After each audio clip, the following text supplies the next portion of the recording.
You're listening to Systemic Error Podcast. The failure was designed. George Conway makes the case to charge Trump with insider trading, based on an article by Sarah K. Burris.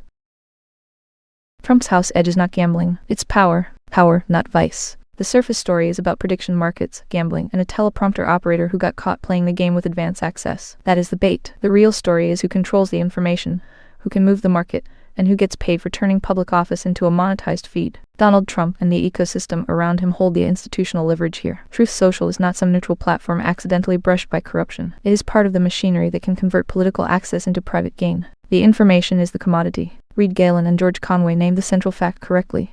The incentive structure is the scandal. If people can pay for advanced information about Trump's posts, politics, and policy, then the administration's speech stops looking like governance and starts looking like a market instrument. That is not a side effect. That is the business model. The value is not in policy. The value is in the ability to move prices before the public catches up. The small fish takes the fall. The teleprompter operator is the kind of figure these systems sacrifice first. Low-level staff get caught with the receipts while the people creating the conditions for abuse wrap themselves in process language and pretend the problem is a code of ethics lapse. Stephanie rules and Ron comparison lands because the pattern is familiar. The junior functionary is the easy prosecution.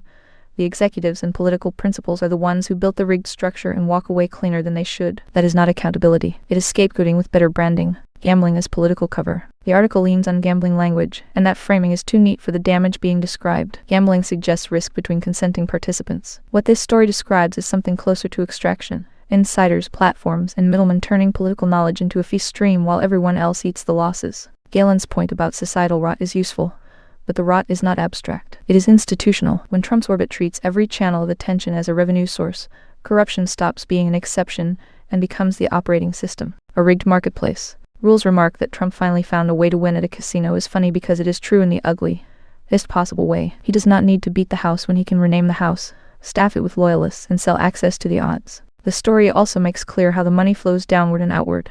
The insiders, platforms, and owners collect either way, while ordinary bettors and followers absorb the downside. That is the same logic that powered the crypto grift she referenced. The victims are not incidental. They are the revenue base. Corruption without friction. The larger pattern is not just that Trump is corrupt. It is that corruption is now being industrialized through the overlap of politics, media, and speculative finance. The administration's position becomes a private asset.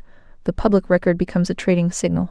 The staff becomes disposable cover. That is what authoritarian-adjacent politics looks like when it is dressed up as entertainment and market innovation. Not ideology, not governance. A rack of toll booths built around the presidency, with everyone told to call it normal. You've been listening to Systemic Error. Thanks to Alternet for today's article, with the automated voice of Libritz R. Thanks for listening.